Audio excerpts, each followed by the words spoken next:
Welcome to IRL, a podcast about immersion, realities, life, and everything in between. My name is Anthea. And my name is Matthew. As we both work in tech, we thought it would be a fun idea to break down how tech has evolved throughout our lives. Every week, we'll talk about a topic's past, present, and future. We hope you enjoy!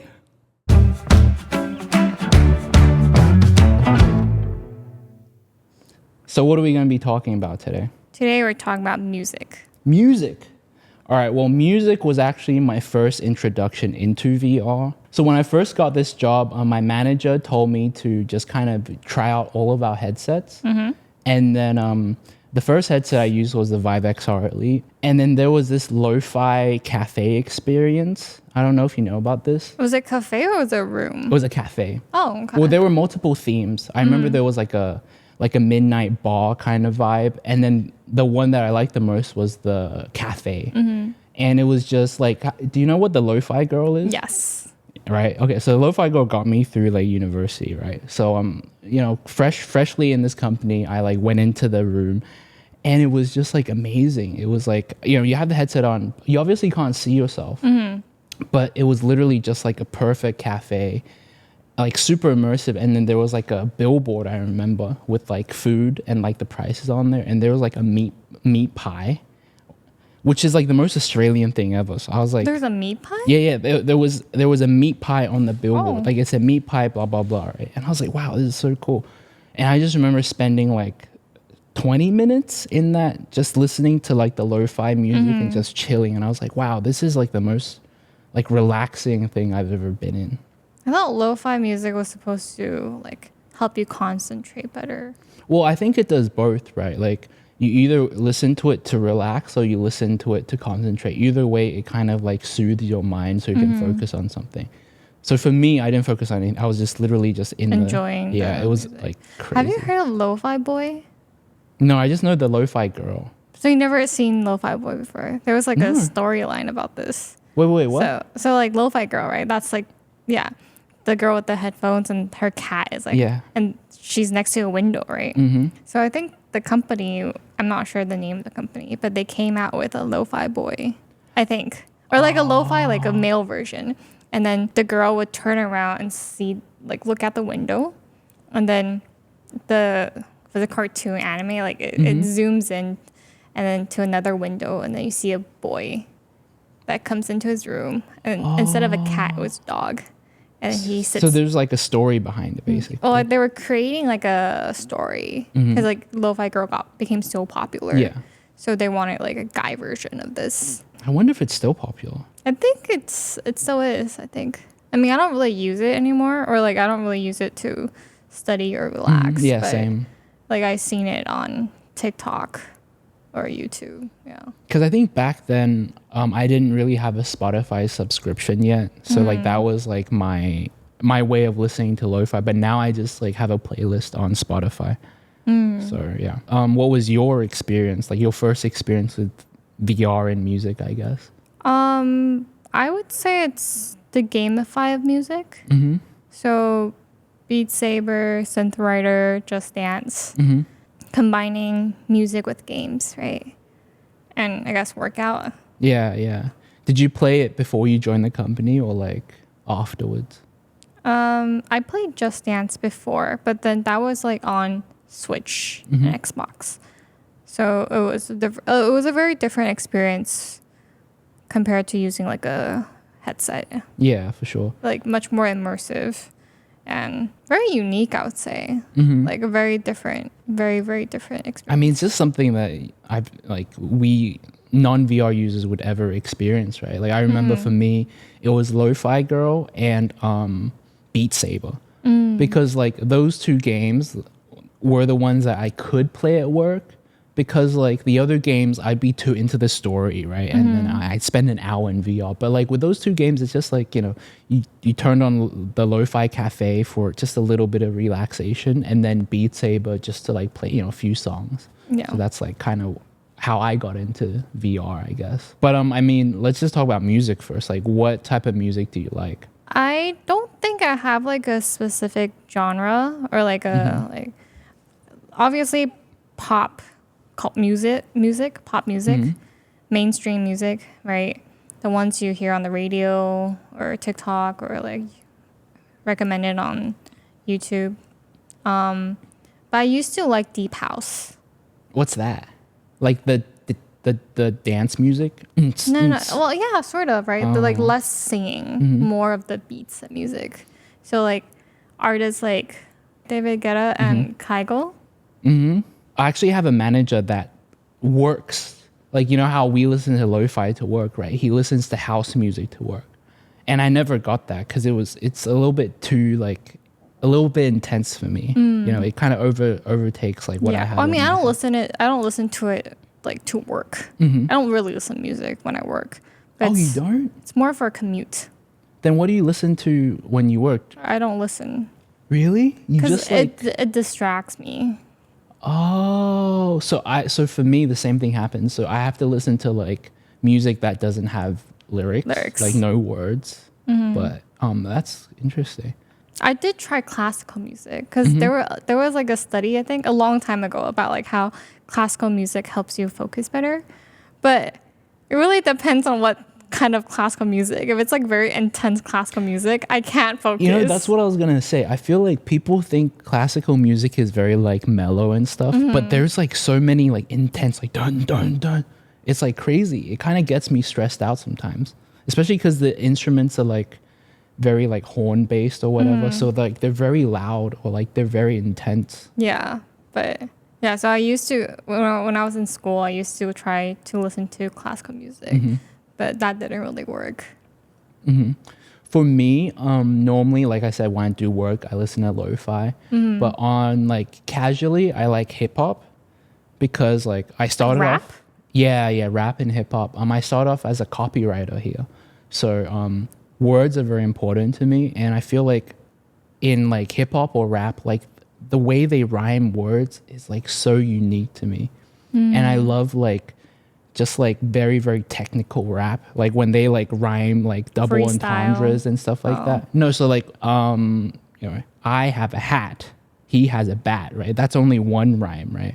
But like really good rappers can like insert multiple rhymes. And it's just like really, for me, it's really fascinating because like, you know, as a writer, I like to study how people rhyme things and like how they formulate these like bars or like these words. And it's just like beautiful to me. I actually have a question. How do you listen to music? Like, how did you listen to music growing up? I mean, what device? Or yeah. What platform? Well, anything, right? Because let's be honest, we're too young for the Walkmans and all of that stuff, right? So like, what did you use? I think our generation is very interesting, right? Because I think we went through tape. I did. We did. You didn't? I did. You have to use the pen, like a pencil to like. Really? You didn't go through that? No. My first, it was just an iPod. No, what about CDs? Oh, CDs. Well, I used to collect. Oh, okay. So when I was a kid, yeah, like my parents like bought like children's songs on CDs and stuff like that. Well, for me, I started out with the tape. Like I've been through the tape. Oh, okay, cool. So tape and then CDs. Did you ever have to rewind and stuff? Yeah, using a pencil or like. So you can't just press a button? Well, technically you can't, but then like when I was young, I would pull on the tape, right? Wouldn't it break it? Well, not if you're not that rough on it. Wait, oh wow. Is it portable? Like would you put the tape in like a portable thing? It's possible to put in a portable. Did you used to do that? No, I was too young to kind of carry one around, but we did have one. I think it was my dad's. Yeah. But then so tape, CDs, MP3s, where you download the music into an MP3. And my mom got me that for my birthday, I think when I was in 3rd grade. So what was your first like MP3 player? I don't know what brand it was, but it was like a Hello Kitty one. It was really like small. It was really cute. Like for kids, right? Like a themed one. I think it wasn't necessarily for kids, but like for young people for sure. And then after that, it was iTunes. Yeah. And then the iTunes, iPods, right? The iPods. And phones. Yeah, right. Wait, what iPod did you have? Just curious. I had the really heavy one. Not the first nano generation. Not the thin, or like the first few color. generations. Yeah, like the very heavy one. And then we even bought the speaker at home where you can place the iPod. Yeah. It turns into like a music player, like a stationary one. Right? Yeah. Like, so you're charging it and also playing it out loud. I never had the Nano before. Really? No. The Nano is probably my favorite music player of all time because the size was just perfect. It was like really thin, right? It was just like it held perfectly in the hand, and then I don't know, like the spinny thing to choose tracks because it wasn't fully touchscreen. Yeah. The touchy part was only the bottom part, the circle part. So you would just spin and it was and great. then press the middle button. Yeah. I think a year ago I was like going through my old stuff and I found my Nano and it still looks so like sleek, and you know the design was just way ahead of its time, you know. Yeah. And I know it was a downgrade, but I always wanted the shuffle, like the iPod shuffle. Oh, okay. It was the one without the screen, but like at school all of the cool kids had like the shuffles. Yeah. And I always wanted to like have one. Like the clips, right? The small one. Yeah, they would clip it on like their bag or like their pants. So that was really cool. And then for platforms, I think I started off with iTunes. Yeah, same. Right. Because was Spotify there? No. No. Spotify Spotify was a long time after that. So after that, it was Spotify. Spotify was like, I started using it when I went to college. And then SoundCloud. SoundCloud was an old one that I used to use. Because I was like, I'm too cool for like mainstream music. I like indie music. I was going through like a phase. Yeah. Yeah, so I was like, I'm going to subscribe to SoundCloud. Wait, SoundCloud was paid? You can. To get okay. Yeah. I always use SoundCloud, like the free version or whatever. And that one, because I used to listen to like hip hop, right? So a lot of the mixtapes would be on there, or I would have to download them. I'd have to download them from this site called Datpiff. It was just like a mixtape site. It was really cool. Like back then it was like, so mixtapes in hip hop would be free, right? So they would have scheduled releases. Yeah. So like, you know, like this date, like this artist will release it. So then I would go on there and I'd like download it and then I drag it in my iTunes. But I think there was one, I don't know if you use this, it was called like Surfshark. Isn't that a VPN? Is it a VPN? Okay, then it's not Surfshark. It was called like Shark something. Oh, I'll have to look this up. A few moments later. Groove Shark. Did you ever use Groove Shark? I heard of Groove Shark, but I've never used it. So I don't know, but Groove Shark had a lot of music that was like very good. That it was kind of, for me, was Groove Shark was like before Spotify. Like it was like Spotify's like first kid or something like that. Or like Spotify's granddad, I guess. Okay. But like it was like a music streaming site that was like I first used it. Oh. Yeah, but not Surfshark. Groove Shark was very good for me as a kid. But yeah, I remember, I think I realized that Spotify had like a student plan. Yeah. And I got that way too late because I got that, I think, the second year of uni. So yeah, it was like so cheap and then I just did it. And then after that, like I'm just in a family plan now. For Spotify? Yeah, for Spotify. Do you still use Spotify? Or I don't. I actually kind of stopped using Spotify and I started using YouTube Music because there's much more options. If you know what I mean. You can also play like YouTube videos, right? Yeah, like podcasts on YouTube. Yeah. So like, because like for Apple, right? Apple Music, they have their own podcasts, which is like a separate platform. It's kind of like a hassle. It's a waste of time. Yeah. Yeah. And then for Spotify, they have podcasts as well, but not every podcast is on Spotify. Like most people upload onto YouTube. Yeah. Yeah. So there's much more options and variety. So I actually have a question. Like, how do you currently discover music? Like discover new music, you know? With Spotify, I would say I actually click into the Discover Weekly or like recommended music similar to my taste, right? Like that's what Spotify does. It recommends music that they think you'll like. And same for YouTube. Like when I click on a song that I listen on YouTube, they would generate like a playlist. Yeah. Like the recommended playlist, and that's how I find like new songs. Do you think it's accurate though? Like, do you think it works? I think it works really well because I actually like found a lot of songs that I like from the recommended playlist. Okay, because I've never really had much success with that. And how do you find new music? Well, so I mean, that's why I'm kind of asking, because I don't really know how to find new music now.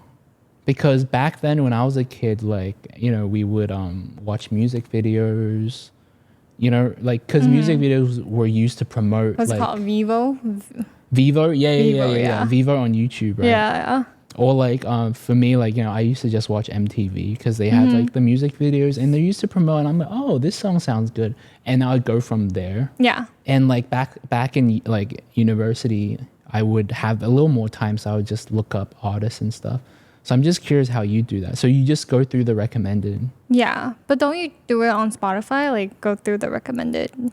It just doesn't work for me. Like the music isn't stuff that I like. Like I don't vibe to it. Like I don't think it's very accurate. But like I said, in university, you know, I might, you know, go on, you know, I might Google like all best like rap artists or like best whatever artists, and then I just give it a try, you know. But now it's like the recommended list doesn't work for me, and like that's a lot of work to Google, I guess. I was just wondering if there was any other alternative. Well, what about like friends' recommendation, or like do you check like the top? Or another way I find music is looking at the top 100s, like the top global 50s. Yeah. The trendy. Yeah, the trendy music. ones. Yeah, that's fair. Do you use that? Where do you get the list? Is that a stupid question? It's in Spotify. Like there's a category. Oh, there's like a playlist. Like the top, something? the top 50, top global 50, or like depending on what country you're in, like Canada or Australia, top 50. That's fair. Because what I do now is I just shuffle my liked songs. Oh, okay. So you repeat. Or I follow like some artists that I really like, and then with their new releases, they get would like, be recommended. There's like a feed, yeah. Yeah, actually, I want to share something with you. I was reading a book recently, and then they were talking about like popular music. And you know how a lot of popular music, obviously they must be good to like a certain extent to be popular, right? Yeah. But another thing is conformity. Like, let's say, so there was a study on this. A psychologist would ask like a group of students and then be like, on a scale of like 1 to 10, how would you rate this song? But then before they rate, they'll like tell the participants like this song is rated like on average 9 out of 10 or 10 out of 10. And then the participants would rate something similar. And then they would add it to their like playlist as well. So kind of like a weird form of like peer pressure. Yeah. Kind of. So like since you know it's like, oh, it's in the top 10 or like top 50, it must be good. So you tell yourself it's good. Maybe like when they're not, there's another study about this. Like they told the participants after. So they had the participants rate the song. Yeah. Could be like 5 out of 10, right? And then they'd be like, oh, okay, you rated 5 out of 10, but you know what? This was rated on average like 9 out of 10 or 10 out of 10. And then they're like, you have the option of changing your like score. And then like more than half of them changed the score like to something higher. That's interesting, because I think I would be the opposite. I'm like that type of guy that if it's rated high, I like to like... You like to be different. Yeah, I like to discover new artists, you know. So if it's like a 9, I'd be like, oh, actually it was more of a 2. You know, I didn't like that. So I'm sure there were also people that were like pretentious like me, right? That would have just rated I'm sure, yeah, but you guys were probably like the outliers. Yeah, right. Like on average, the ones that are the ones where it was said to be high, I'm sure people voted it higher. Yeah, so some songs you might be like, it's not even that good. Why is it like in the top 10? Like conformity. Industry plans. Have you heard about industry plans? No, what is that? So apparently there are some artists that are put into, like, made to be famous by these like label executives. Oh, okay, yeah. So like sometimes maybe like the song's not good, but you keep on hearing, oh, it's like an earworm, right? It keeps on. And with TikTok too, right? Yes. Yes. Yeah. So do you know the song? The song blew up during COVID. It's called ABCDEF. Like, the swear word. ABCD. Yeah. Yeah. What about that one? So it blew up on TikTok, right? But apparently it started off because the original singer, she was like, oh, like. Gail something. Yeah, I think she was asking her viewers, right? Like, oh, like what song? should I heard make about this. right? And then like apparently someone commented saying like you should use the alphabet, and then people were digging like who the person is, the one that commented on her TikTok. Turns out to be her like manager or like someone from her label. So this was like actually planned, like a planned song. I wonder if she's still famous now. I guess not, because we don't know about her, right? Yeah. That's the only song we know. Yeah. So I guess she was a plan that didn't work out. So funny that you mentioned TikTok. I kind of want to walk through a history of music videos because I thought this was very interesting. Because the first look through my notes, one of the first mainstream versions of a music video was made by the Warner Brothers called Vitaphone Shorts. Vitaphone Shorts? So this was in the 1920s, and then like 40 years of doing like these like music videos. The next like big instance was like the Beatles. They made one for the opening sequence for the movie Help. Like I think it's like a movie that they made. And then after that, there was the first instance of music videos being used for promoting albums or like marketing purposes, and that's Bohemian Rhapsody by Queen. That's a good song. And after that, MTV started doing it. But I just think it's really interesting because now you're mentioning TikTok, and we're like reaching a point where music videos aren't really used to promote albums anymore. Yeah, or at least it's not so like not so mainstream. People don't really watch music videos anymore. Yeah. I read somewhere that like now if you want to promote an album or something, you kind of like try and make it into a TikTok sound. Or like a challenge. A TikTok challenge.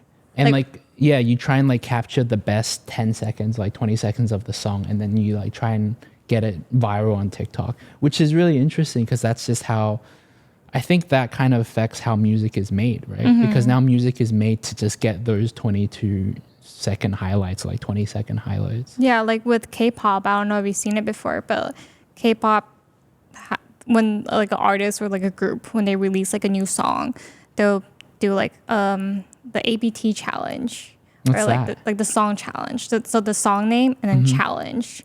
So they'd be like, what's another one recently? Like Whiplash? Is there a whip?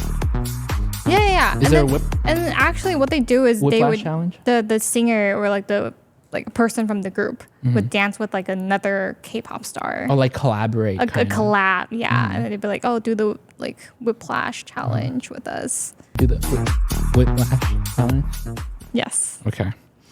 Yeah, I just think it's like very interesting how like the progression of, I guess, marketing, because the evolution of music marketing. Yeah, right. Because something that I really love now, because TikTok sounds cool, but I love how artists are like making like, have you heard of Tiny Desk? Yes. I love that that's how artists promote their new album or like kind of just get more fame or whatever, because I just go on Tiny Desk and I listen to like all of those like, that's kind of how I guess I discover new artists now. I've discovered a few, like Remy Wolf. Remy Wolf is like someone that I discovered on Tiny Desk. I was like, wow, this stuff is amazing. Yeah. Like like Spotify singles, which is like how they like Spotify invites artists to like cover their own song or like cover other songs, and like that's kind of like a way to promote artists now, which I think is amazing. What was like your not famous, but what was your favorite Tiny Desk performance? Do you have any? I think it was Olivia Rodrigo. I think that was the first one I've seen. Like I was introduced to Tiny Desk really late. So like I think the first one I saw was Olivia. Yeah. I think it blew up during COVID, right? It did. Something Yeah. That. Yeah.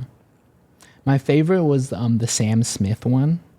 Okay. Sam Smith. Was this before COVID? Or was during COVID? No. This was probably or after. I'd say maybe 6 months ago. Oh, okay. It's the Sam fairly Smith one's recent. so good. Yeah, it's very good. So like that kind of segues into another topic that I want to talk about, which is like live performances, like concerts. Oh yeah, because Tiny Desk is like Have you ever right? So have you ever been to like a concert? Been to a few. I would say maybe 3 to 4. Oh, any artists? Yeah, I've been to like a a singer. He's called Johnny Simpson. He's on this like, he's popular, but he's not like big. Yeah, he's not mainstream. He's like an indie artist. Yeah. So was it like a small? It was a really small venue, and there was no seating, and it's like first come first serve. Very intimate. So like all like the ticket prices were all the same, and then you just have to go line up early to get the front row seat or like front row view. And then like how was that performance? I think it was great. I mean, it was tiring because I was standing for like what 2 to 3 hours. I think live performances are great. Like you can actually like appreciate the singer's like voice, like the real voice, right?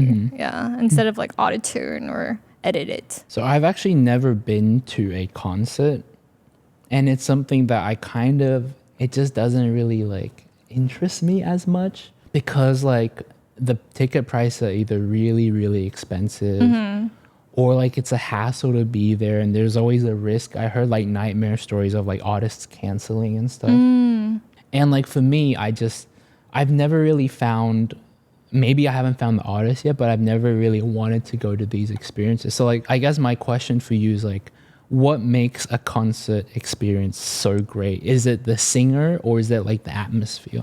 I think it's definitely the atmosphere. Because based on my experiences, like it's really different from like I used to think like, yeah, I don't think I'll ever go to a concert because I can just listen at home for free. Yeah, they have like a like live streaming too, right? Like option. And I'll be like, what's the difference? I get a better view, right? And then after I went to like my first concert, it was just being able to see them in person. Like even though they're still kind of far because my seats were like cheap tickets, but it was still very like cool to see them. Like, oh, they're right there, and like they would interact with you. Like they won't sing for like 2-3 hours straight. They'll still like kind of pause and talk. There was like some interactions, and I think being able to sing with the people around you, because like everyone starts singing together. I think that's like a very like cool, unique experience. Okay, that makes sense, because I don't know, like that does sound amazing. I guess it's one of those things where you'll only understand concerts if you go. Yeah.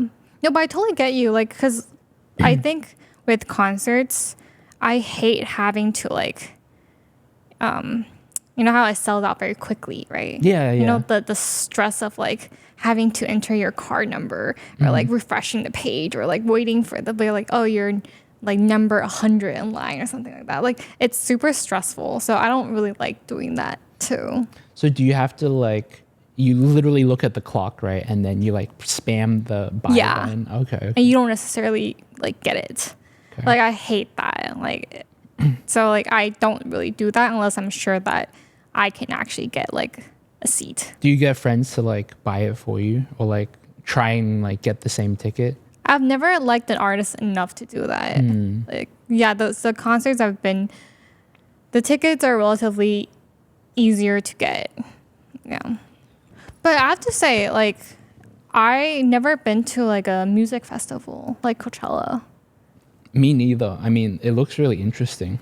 Yeah, but I have friends, and my sister went to Coachella too.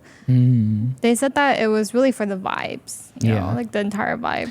I just feel like it would be too tiring, right? Because you're paying for like, I think the tickets are expensive, right? And you're paying for like 7 or like 4, I don't know how long Coachella is, so I'm not, but like, you know, like 3 or 4 days worth of music, right? And then sometimes, I don't know, for me, maybe I just want to listen to like 3 hours, and I feel like I'm not getting the whole ticket's worth, right? Yeah. I don't know. I've never been, but I've always wanted to try to. But like while I'm young, right, I kind of want to go see what it's like. Yeah, so like Coachella EDM music. That's not my thing. Yeah, it's not my thing, but I'm just like trying to like I would point out. I think that's like raves or like raves. Right, that's where the EDM music is. That's like a bit of clubbing, partying, right? Like a combo. It's more social too, yeah. So less concert-y, less concert-ish vibe. Yeah. Right. Yeah, for me, I think it would just be too loud. You know, I don't want that dun dun dun dun all the time. So I guess I'll have to find the right music festival. You know, is there a LoFi? Is there a lo-fi music festival? I don't think so. Oh, okay. Well, let me know how like music festivals go, because that's like not my. I think the only way I'd go if it was lo-fi. It's just so I chill. don't think I would really want to go to a music festival because it's so crowded. It is very crowded, yeah. And you really have to have that high energy level to be able to enjoy the festival. I guess you have to like really like the lineup, right?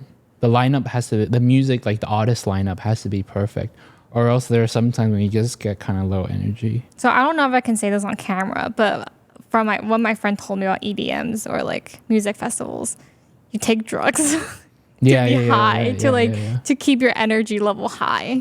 That's how you like, you don't get tired. Oh, I didn't know that. Yeah, Really? That's cool. we can cut this out, but like. But I have to say, I think with the rise of like music festivals, it also creates a lot of new technology, like LED backgrounds, lightings, and then like holograms. Yeah, holograms. Yeah, right? holograms are cool. Yeah. To create like a more unique, immersive. Because it's not just music; it's like a performance, right? Yeah. Well, this brings me to like the next thing. Like, have you ever been to a VR concert? Yes. Oh, how was that?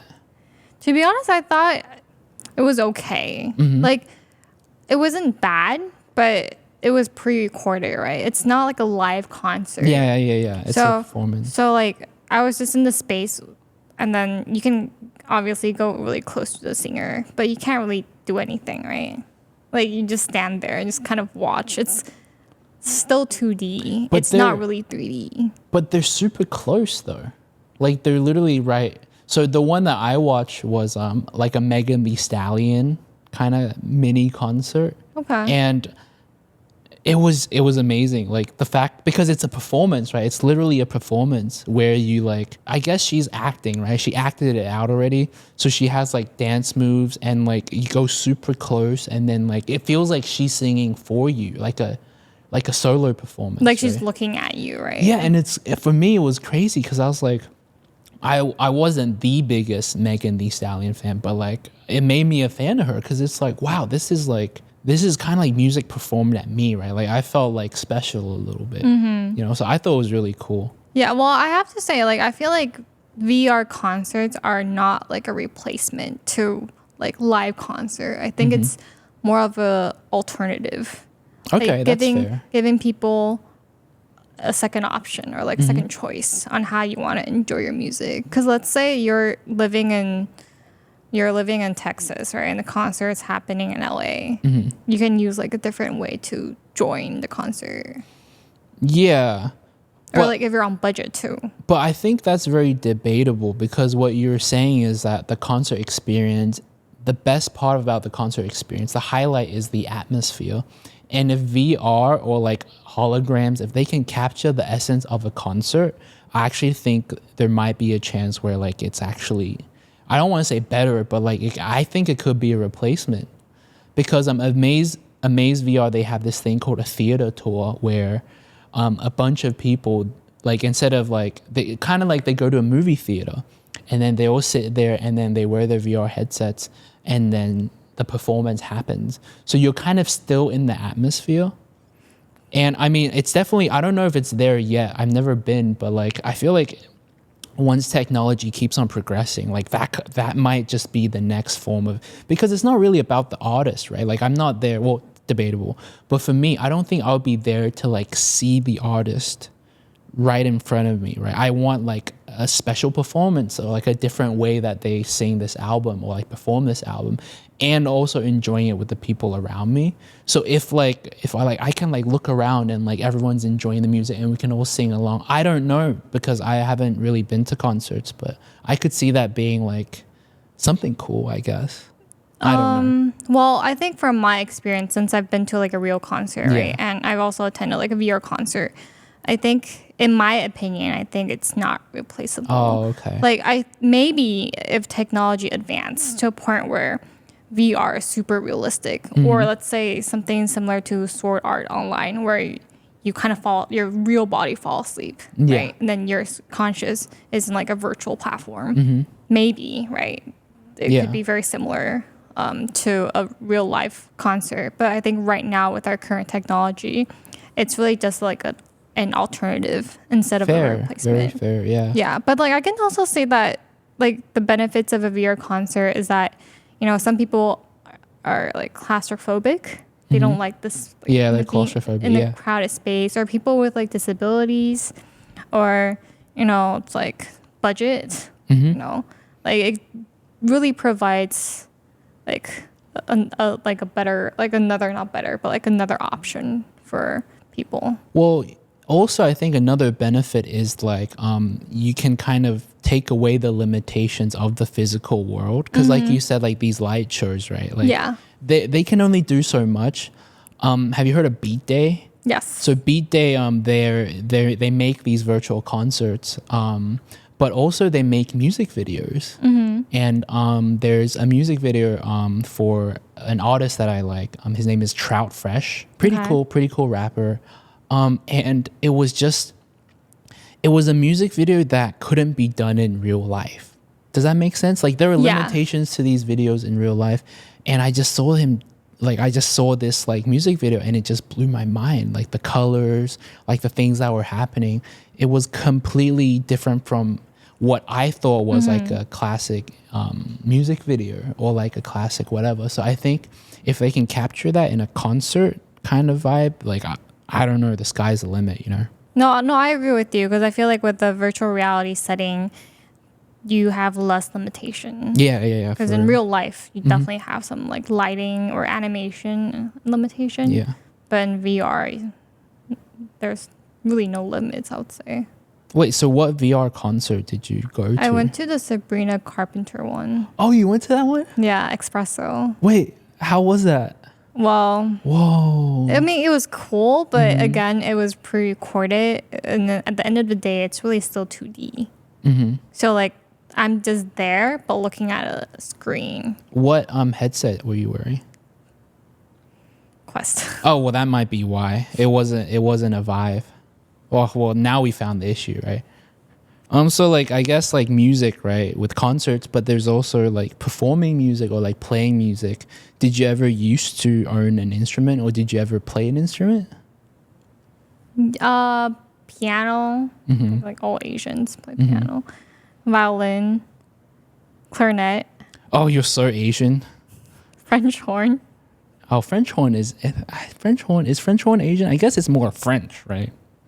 It's band, right? Piano. Okay, piano was a big one. Violin. The violin. These are like the classic Asian ones. And then guitar. Guitar, yeah. Yeah. I think you normally for a lot of Asian families, you normally pick one, right? Piano or violin. But that's cool that you got to do both, because I picked piano and then I invested too much time into it and I was still bad, and I wanted to switch to violin, but it was too expensive. Because like violins are kind of pricey. Yeah. So I kind of just stopped. Wait, can you still play piano now? I still know Mary Had a Little Lamb. Okay. I think it's like dun dun dun or whatever. But that's all I know, because it just kind of went out the other year. Because I'm not musically gifted. I tried so many instruments. I tried drums. I wasted so much money. I tried drums. I tried guitar, but I'm left-handed, so I bought a left-handed electric guitar because I didn't want to be like everyone does the wooden one, right? Yeah.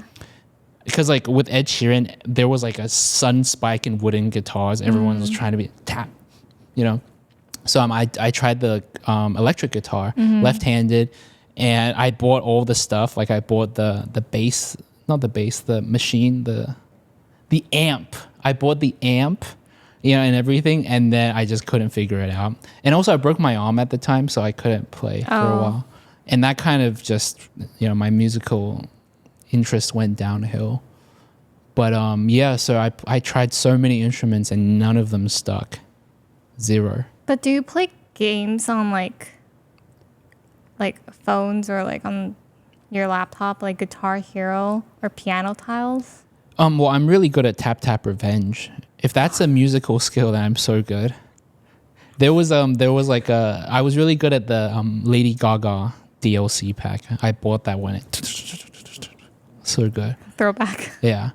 Because I want to talk about like music and gaming, like combined, like, you know, with Travis Scott. Was it Travis Scott? Yeah, in 2020 with the Fortnite. It was kind of like a combination of like games and concert performance. Oh, really? What happened there? I didn't. Really? You don't know? No, I don't know. Like, I didn't hear about this. Am I supposed to? Wait, really? Yeah, I don't know about. What? Did he perform? It was really big. Did he perform in Fortnite? Yeah. Because Travis Scott and Fortnite, I really don't care for these two things. No, but like even I didn't watch it, but it was on the news. It was like everywhere. I also don't watch the news. Who watches the news?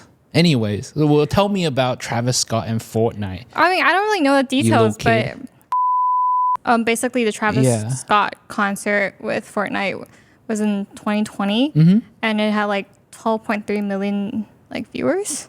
What? Like, it was really big. That's crazy. What was I doing then? I don't know.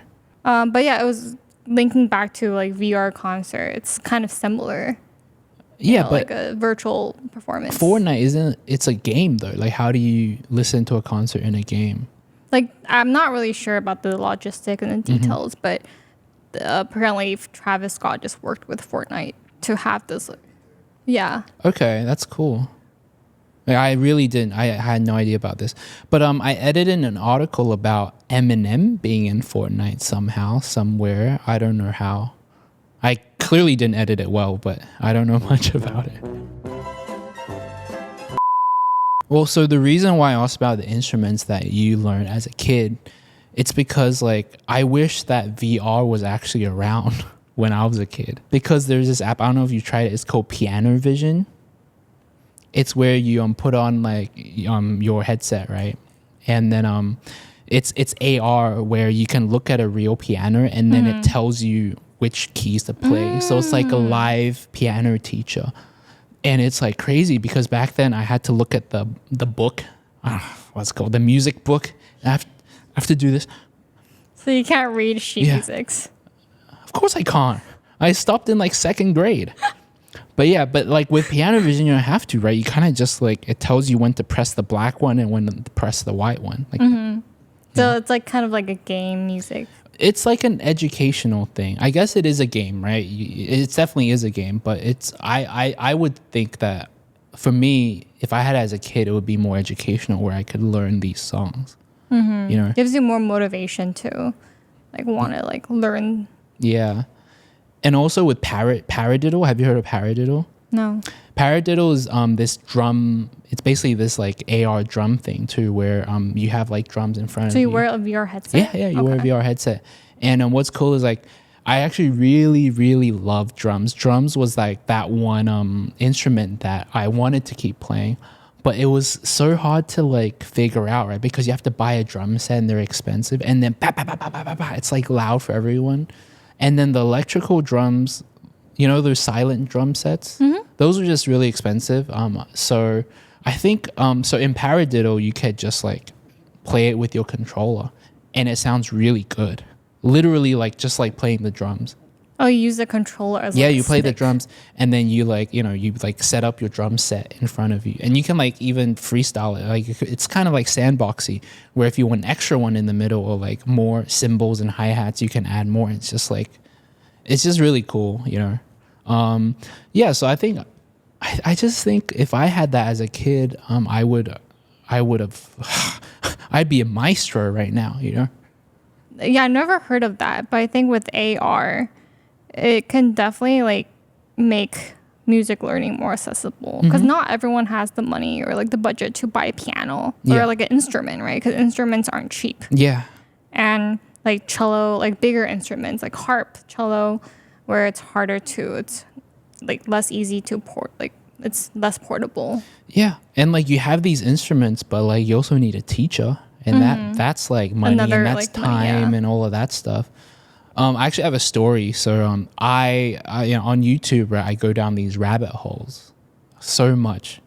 And one of them, because I get like I like hip hop, right? So then my recommended list is like all hip hoppy stuff.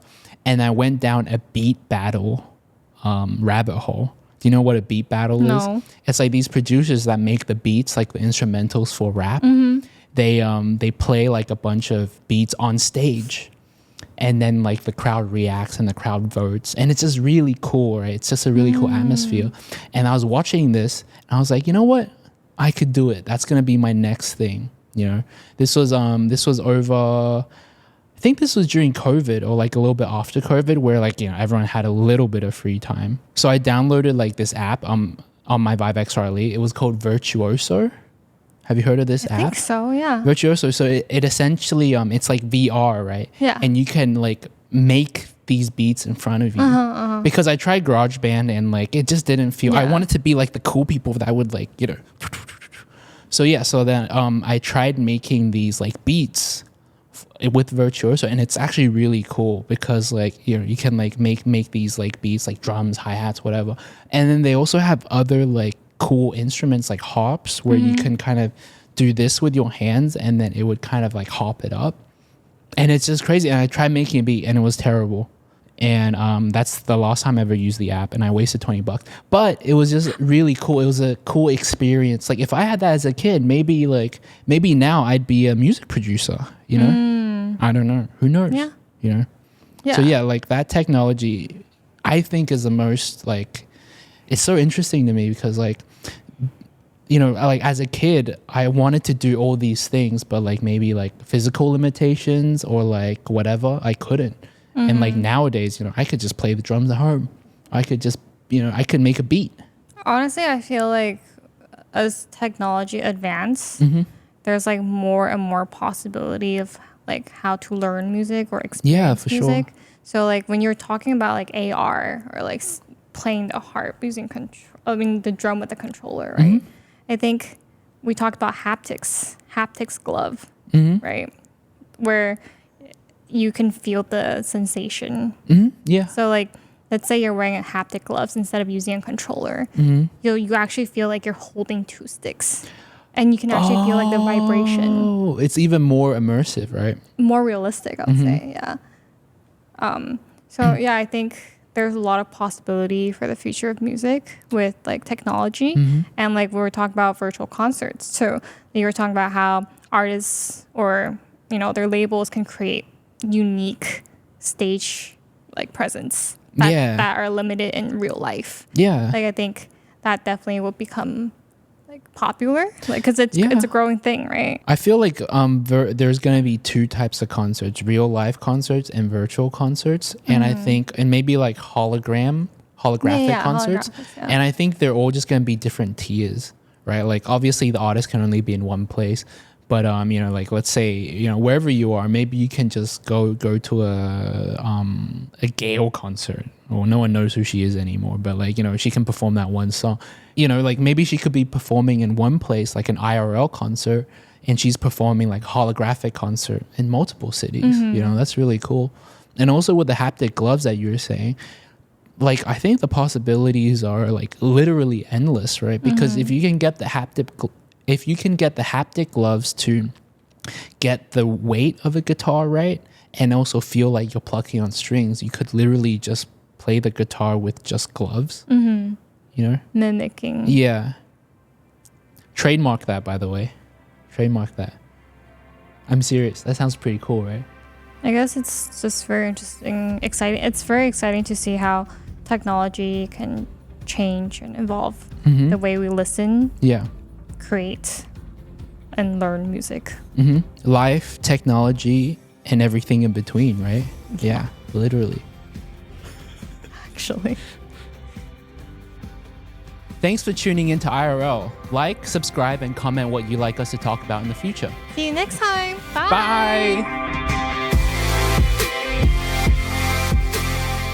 Bye.